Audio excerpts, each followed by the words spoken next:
حضرات آپ نے سنا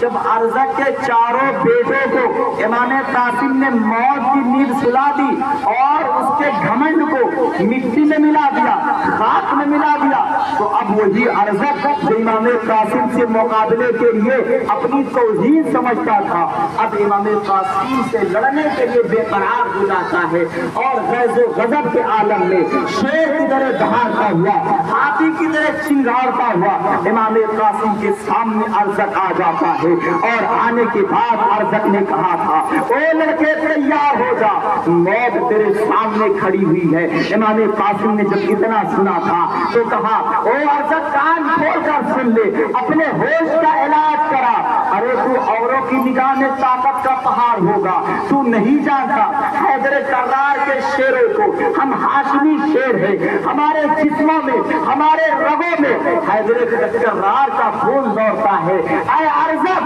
تو اوروں کی نگاہ میں طاقت کا پہاڑ ہوگا، تو میری نگاہ میں تیری زیادہ سے زیادہ اہمیت ایک مچھر اور مکھی سے زیادہ کچھ بھی نہیں ہے۔ امام قاسم کے اس طریقے سے اعلان کرنے پر بہت زیادہ خیز میں آتا ہے ارزق، غیظ و غضب کے عالم میں آ کر کے امام قاسم پر ایک نیزہ مارتا ہے۔ آقا امام قاسم اس کے نیزے کو خالی کر دیتے ہیں۔ آپ نے بھی ایک نیزہ اس ارزق کے سینے پر مارا تھا،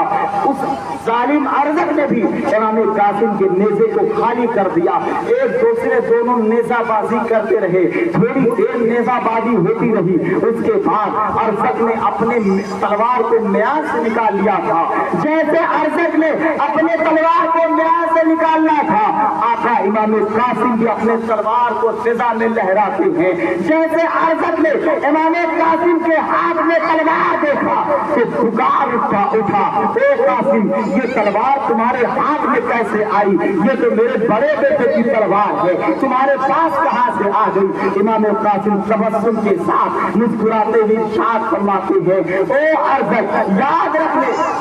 ارزق کان کھول کر سن لے، تیرا بڑا شہزادہ مجھے یہ تلوار تحفے کے طور پر دے کر گیا ہے اور کہہ کر گیا ہے کہ میں تجھے اس تلوار کے ذریعے تیرے گردن کو کاٹ کر تیرے لڑکوں کے پاس پہنچا دوں، تیرے بیٹوں کے پاس واصل جہنم کر دوں۔ اتنا سننا تھا۔ امام قاسم کا جواب سننے کے بعد غیظ و غضب میں آ کر کے اس نے جیسے تلوار کو میان سے نکال کر کے وار کرنے ہی والا تھا امام قاسم پر کہ امام قاسم رضی اللہ تعالی عنہ الحرب خود ابن کے تحت آپ نے ایک چال چلے، آپ الحرب خود ابن کے تحت آپ نے کہا اے ارزق میں تو جانتا تھا کہ بہت بڑا پہلوان ہے، میں تو جانتا تھا کہ تو بہت ہوشیار ہے، لیکن نادان تو اناڑی ہے، تو جاہل ہے، تجھے گھوڑے کا زین بھی کسنا نہیں آتا۔ جیسے اس نے میرے تعلق سے سنا تھا اپنے سر کو جھکا کر